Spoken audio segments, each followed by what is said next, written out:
Good morning and good afternoon to all. I hope you are doing good. Welcome to this tutorial. Uh, Today we are going to see how we can build asynchronous, very scalable job processing system which handles 330k requests per day. This is going to be live coding and creating Kubernetes pod. So you will learn about how Spring Boot application integrates with SQS, then Dynamo-DB and Kubernetes pod, and why we need all these components. So there are four components in this application. So first one is Spring Boot, which is a web app to handle the incoming request. Second one is SQS or simple queue service for storing the queue items or the job information. And third one is DynamoDB. This is for scheduling purposes. And the last one is Kubernetes Worker Pod, which work based on the scheduling information which is stored into DynamoDB. So whole video is divided into three parts. In the first part, we are going to see how to build a Spring Boot app and how it interacts with SQS. In the second part, we will see how to consume items from SQS and then insert into DynamoDB. And finally, we will learn about how worker nodes of Kubernetes integrates with DynamoDB. So let's get started. So in this architecture diagram, first Spring Boot web app is there to handle requests coming from different systems via HTTP call. So there can be many web app which wants to create a job in our system and they want to process it. So this is handled by a HTTP call, and it is then create a job, and this job information is pushed into SQS. So now you can ask a question to yourself that why first SQS, why not DynamoDB? So this is because, for example, if there are many requests coming all of a sudden, then I want a queue to buffer all the requests. This is acts like a shield of my application. And this is also for security purposes. So when so many requests are coming, so we do not want to send all of the requests to DynamoDB. Yeah, I want to process asynchronously. So once item exists into SQS, then consumer application pulls the data and insert into DB. And this data has the timestamp when it is supposed to execute. So one of the um, uh, f- um, field or attribute of DynamoDB holds this kind of information. And we'll see in the one of the video how it is done. And after that, worker nodes picks up the item from database and then process it. And after processing this item, it is then pushed into respective queue, which then read by the respective application. So for example, application 1, application 2, here you can see this they can have the own individual queue, and they can read from the SQS after worker nodes push this information into their respective queues. So let's get started with coding for first our Spring Boot application. So I'll create a Maven project. Let's name it as let's give distributed queue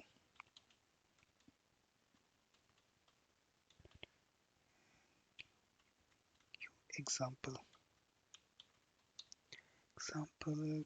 com dot example.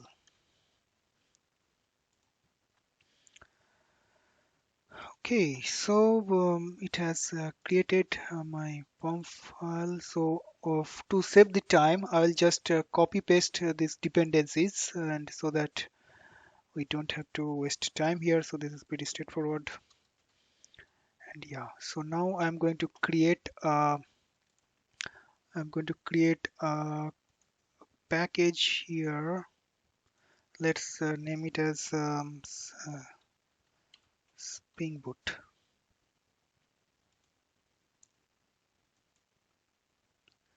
Let's create a class. Um, let's name it as scheduler application, which has a main, and let us update this Maven project.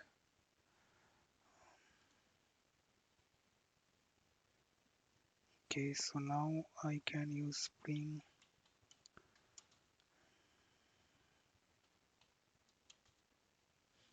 Boot application, then use Spring application dot run, and then we'll create a class which will handle the request. So let us name it as scheduler application. Um, scheduler application.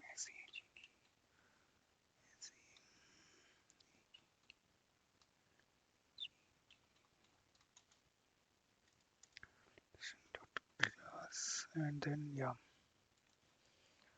All right. So now is the time to create a controller. Let's create a Spring control scheduler controller. Controller. We do not need a main method. And then in the scheduler controller, so we have to create REST controller,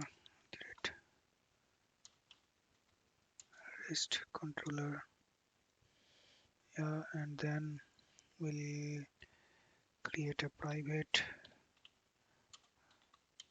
final clock is equal to system default zone. And then we also need so for now we need mapping. So let us create a public method,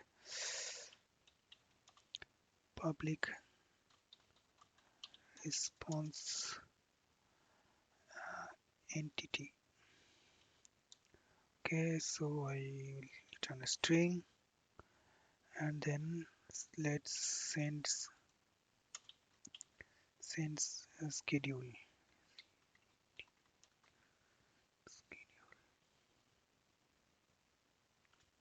Okay,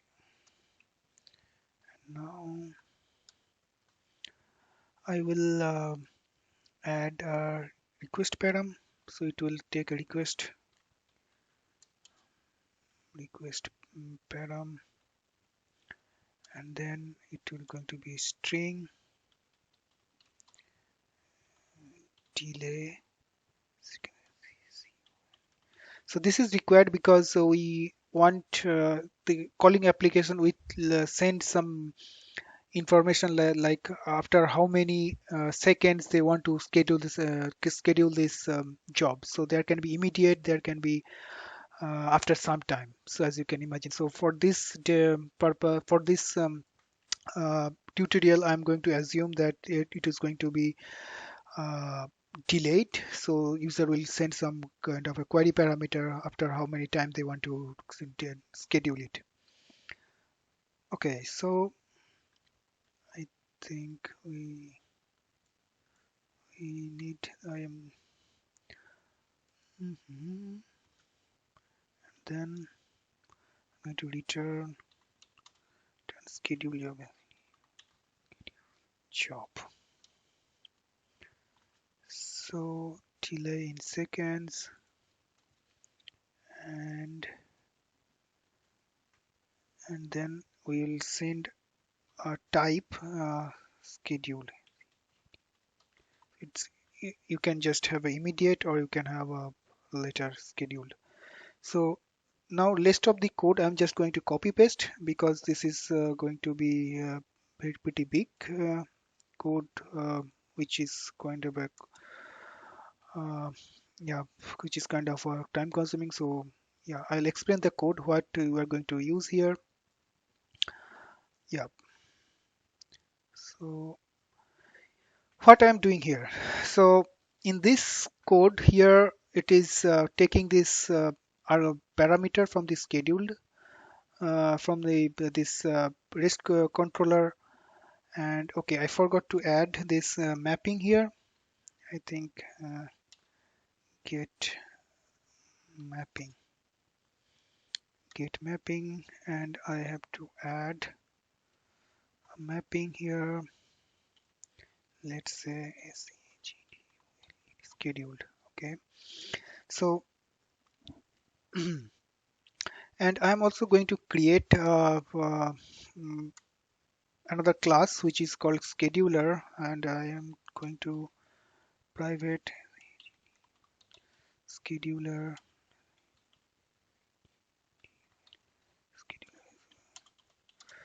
So this is a class we are going to create and while so and then we'll see.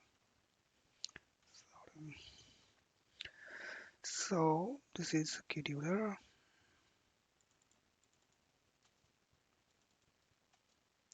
Okay.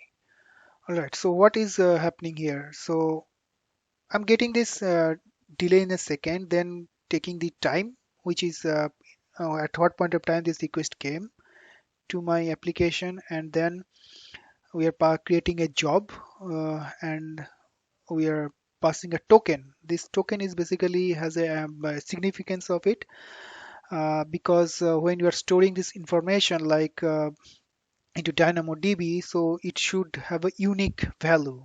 So this uniqueness is I'm doing it using UID. So each and every job should have a unique ID, and this unique ID is identified as a token, and then it's schedule type. And for me in this application, the schedule type only scheduled, which is not immediate or something. So it is just delay. How many up sometime how many hours we want to delay it. So yeah, so right now this is a my Spring Boot application. This controller is ready. So now I have to create a scheduler. So this scheduler is actually scheduling these jobs, which basically interacts with my Spring Boot application. Yeah. So let us create again package. Let's name it as scheduler. Okay.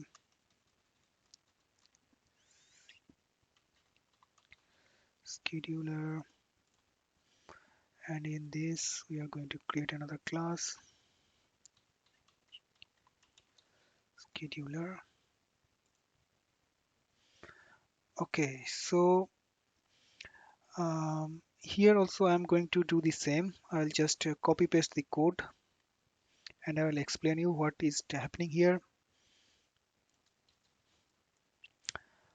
All right, so let me import instant. Yeah, all right. Now let us create some queue message. This is going to just a Pojo class queue message. It's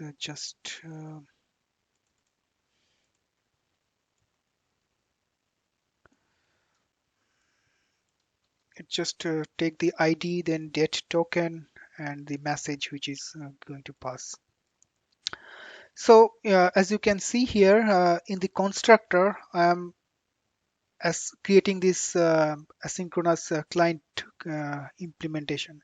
So this is not the correct way of doing it. So I would suggest you to look for some dependency injection framework. So for this tutorial, I do not want to use dependency injection because it's going to be much more complicated. So for simplicity purposes, I just created this asynchronous client in this constructor. So, but I would strongly suggest that you should use dependency injection framework here.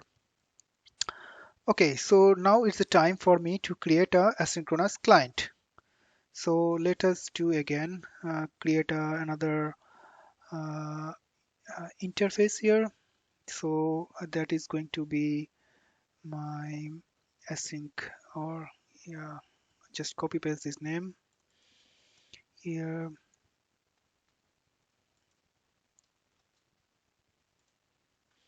synchronous client, and here I'm going to use this thing. Just go. Okay, so what are the methods we have here? So this is a completable future. Again, it returns completable future, which is asynchronous everything. And this add this to the queue, and then it one is consume. So now let us create implementation of it. So this is going to be my implementation class. Implementation class is going to be this one. Okay, and then it should implement my asynchronous client. So again, just to save the time, I will just copy paste this code here. Okay, so here, okay, and then scheduler has to import scheduler. All right. So everything is good so far. So let us test this application and let's see how it works.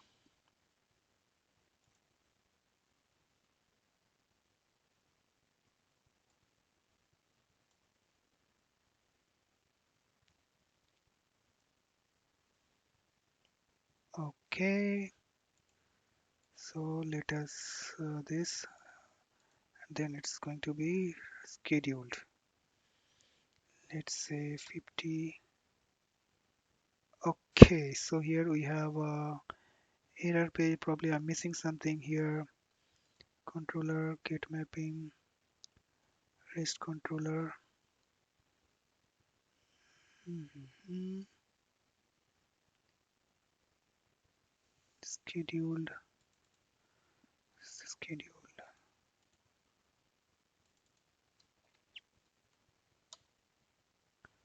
Okay, it's the same.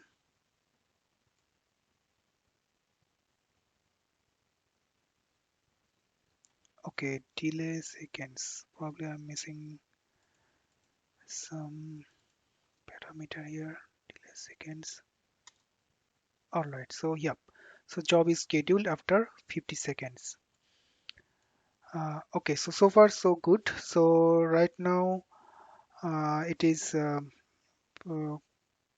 asynchronous client MPL I have it here. So now we are so one thing we are missing here that this um queue is not yet created. So let us go to our AWS things and let us create a queue. So here you can see this queue is already created. So when I uh, uh, and this is the message is available. So when I hit that, so this queue is already available. And yep, and if I want to send some message, and here you can see some message here. Okay, so for this tutorial, this is the thing. So what we have learned here is that we have created a Spring Boot application which is able to send or create the request or create the request for SQS, and then SQS is able to store this information. So in this next part, we are going to learn how to consume it, and this consumer will be talking to Dynamo-DB and how we are doing it. So please stay, look into the next tutorial. Thank you.